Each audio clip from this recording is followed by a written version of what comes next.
Hello everyone, good morning, welcome back to my channel. আজকে বেরোচ্ছি একটু বাবাকে নিয়ে আই হসপিটালে যাওয়ার আছে, সেই জন্য সকাল সকাল জানতামই না বেরোবো। সেই সময় ব্লগটা একটা খারাপ সিসি ক্যামেরা এনেছি দোকানে, লাগিয়ে দেবো ঘরে, আমার ঘরে আছে বাড়ি। এইরাম দেখ, টিক্কাটা উপরে টাঙিয়ে দেবো। চলো আমরা ওখানে পৌঁছে আবার তোমাদের সাথে দেখা করবো।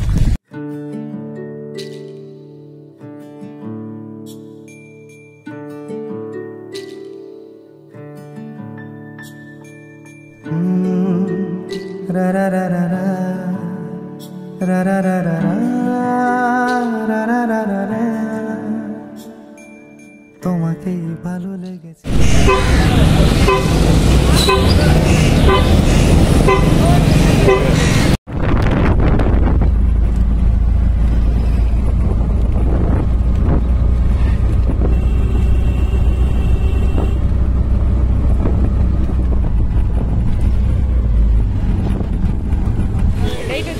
জিঞ্জিরা বাজারে কোনটা? ঠিকঠাক গাড়ি পেলে কিন্তু খুব তাড়াতাড়ি পৌঁছে যাওয়া যায়। আজকে মোটামুটি 1.5 ঘন্টার ওপর হয়ে গেছে, কারণ রাস্তাঘাটের অবস্থা তো খুব একটা ভালো নয়, বৃষ্টির জন্য জল জমে রয়েছে। তারপর ওয়েদারটা এরকম হুট করে চেঞ্জ হয়ে গেল, ঝাঁকে ঝাঁকে বৃষ্টি আসছে। এখন দেখে মনে হচ্ছে আকাশে কতই না রোদ্দুর। এরকমটাই আমাদেরও মনে হয়েছিল বাইরে যখন বেরোচ্ছি, হালকা ঝোড়ো হাওয়া দিচ্ছে, ভাবলাম এই আকাশে রাস্তাটা তাড়াতাড়ি শেষ হয়ে যাবে, কিন্তু না। তো আমরা এখন হাঁটছি রাস্তা দিয়ে আই হসপিটালে। হ্যাঁ বলে দিয়েছি, ওকে ফোন করেছি, বললো আসছি তোমরা যাও। আমাকে তো বলেছিল শিবরামপুরে নেমে ফোন করতে, তা আমি নেমেই ফোন করেছি। হ্যাঁ হ্যাঁ হ্যাঁ বললো যাও আসছি। আকাশটা পুরো মেঘলা করে এসেছে, আজকে ওয়েদারটা হালকা আছে বলে হেঁটে আরাম।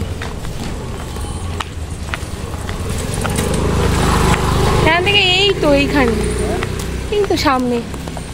চলো আমরা হসপিটালের সামনে চলে এসেছি প্রায়। এই যে আমার চেনা রাস্তা, শ্বশুরবাড়ির পাড়া। এখানে রিল শ্যুট করলে ভালো হয়। দেখ কি সুন্দর না, স্পেশালি এই ওয়েদারটা, মানে এই চারপাশে যাদের বাড়ি আছে তারা কি লাকি। মানে এইখানে হাউজিংয়ের মাঠটাও সামনে। অপেক্ষা করছিলাম তোমাদের দাদা ভাইয়ের জন্য, ও দোকান বন্ধ করে এলো, তারপর আমরা উপরে গিয়েছিলাম। আর বাবাকে এখানে চোখে একটা ড্রপ দিয়ে বসিয়ে রেখে দিয়েছিল, কিছু একটা ওদের পরীক্ষা করা ছিল। এখানে আজকে 3 রকমের পরীক্ষা হলো, তারপরে ওনারা ডেট দিলেন পরবর্তীতে কি করতে হবে না হবে। মঙ্গলবার দিনকে বললেন আবার একবার আসতে, দেখা যাক কি হয়।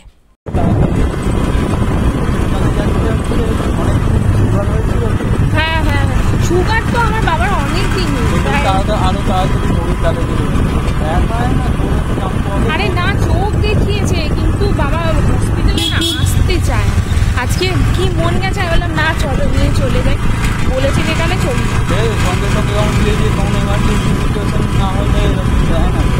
তা তো অবশ্যই, চলো আমরা একটু যাচ্ছি একটা দোকানে, তারপর ওখান থেকে বাড়ি যাবো। ওদেরকে বললাম স্ট্যান্ডে গিয়ে দাঁড়াতে, তারপরে একসাথে বাড়ি চলে যাবো। কলেজের সামনে থেকে যখনই যাই তোমাদেরকে এই দৃশ্যটা আমি দেখাই, কারণ এই মাঠটা এতটাই বড় আর আকাশটা এত সুন্দর লাগে। মাঝে মধ্যে তো মনে হয় এখানে আশেপাশে বাড়ি হলে না সারাদিন এখানেই কাটিয়ে দিতাম। বলার ক্ষেত্রে ভালো, কিন্তু হতো না বলো। এখন মনে হচ্ছে দূরে থাকি বলে যে এখানে থাকলে সারাক্ষণ এখানেই বসে বসে সময় কাটাতাম। তো আখের রসটা খেয়ে নিয়ে একটু নিস্তার পাওয়া যাবে, অনেকদিন খাই না। চলো মিষ্টি দিচ্ছি না, মিষ্টি আমি রাখিও না। কত করে? 15।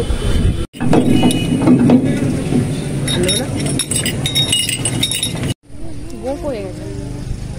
আটা নেবে না এক্সট্রা?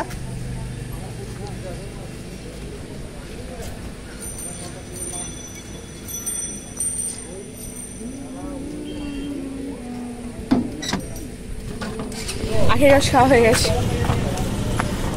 যাই। বাবা আবার দূর উঠলো, গাছটা কি সুন্দর। এখন যেখানেই যাও ফুলওয়ালা গাছ। এই মাত্র অটো থেকে নামলাম সবে, যা অবস্থা হলো না অটোতে, পুরো রাস্তা এত ঝাঁকুনি খেতে খেতে এলাম। রাস্তা প্রচণ্ড খারাপ আর সাথে জলও জমেছে। বাবা আগে আগে যাচ্ছে, চলো এবার গাড়িতে উঠবো। এবার নামলে বাড়ি। মেঘলা আকাশ হয়ে আছে।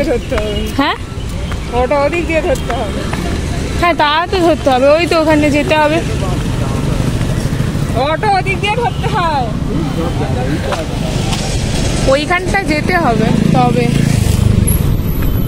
ওটা অটোর লাইন, কি সুন্দর লাগছে দেখ, মানে এইরকম ওয়েদার থাকলে না রাস্তায় বেরিয়ে মজা লাগে। তবু আসার পথে যখন গাড়িতে উঠলাম না, কি যে জ্যামের মধ্যে পড়েছি, এখানেই 1 ঘন্টা কেটে গেছে।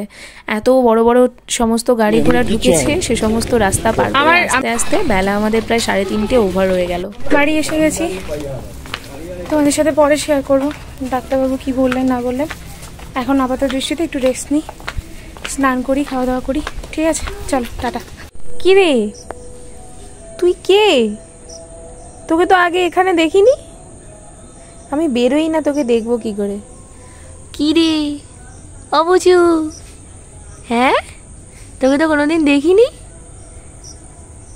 দাঁড়া, মাকে জিজ্ঞেস করবো তোর আগমন কবে হলো রে? হ্যাঁ ভালো জায়গা পেয়েছো না? বাবা এলে দেখলে বকবে রে। যাকে বৃষ্টি থেকে বেঁচে যাবি বল। ওই হাই কর একটু। কি রে তোর নাম কি? তোকে ভুলু বলে ডাকবো? যা যা যা যা যা যা, ভুলুর রাগ হয়েছে। ভুলু বলছে ধুর কি ডিস্টার্ব করছি আমাকে, আমি পালাই। বাইরে দাঁড়িয়ে দাঁড়িয়ে ভিডিও আপলোড করছিলাম, দুপুর থেকে এসে এখনো একটুও ঘুমাইনি, মানে চোখ পুরো ঘুমে আচ্ছন্ন হয়ে আসছে, কিন্তু একটুও ঘুমোইনি, কারণ এখন ঘুমোলে আর রাত্রেবেলা ঘুম আসবে না, বড্ড বিপদ হয়ে যাবে। এখন 1 কাপ চা খেলে ভালো লাগবে, অবশ্যই লাল চা, দুধ চা নয়। কেন অনেক বেলায়, মানে 4টের সময় আমরা লাঞ্চ করেছি তো, অ্যাসিডিটির প্রবলেম হতে পারে। ভিডিও আপলোড হয়ে গেছে, ওই ঘরেতেও আমাদের 5G কানেকশানই চলছে, কিন্তু এখানে টাওয়ার আছে তো আমাদের এই বাড়িটাতে, আমাদের কাউন্সিলর যিনি রয়েছেন তাদের বাড়ির ওপরে, তো ওই জন্য এখানটা দাঁড়িয়ে যাই, আরও তাড়াতাড়ি আপলোড হয়ে যাবে। মানুষ যা চায় আরও বেশি করে, মানে যা পায় তার বেশি আরও চায় না, সেই জন্য। মা গেছে বাইরে, বাইরে মানে বাথরুমের দিকে গিয়েছে, সেই জন্য দরজাটা দিয়ে দিলাম, দরজা খুলে নেবে। চলো ঘরে যাই।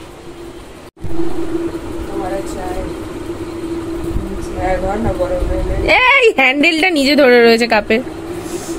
উমা চা খুঁজে পাওয়া যাচ্ছে না, এ কি?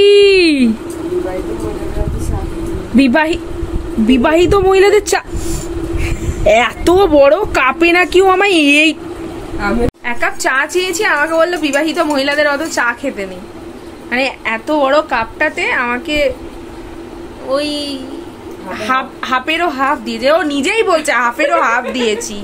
হ্যাঁ আমি ভাবছি কি হলো, কালকে এত বড় কাপে চা দিয়েছে, আজকে কেন দিল না?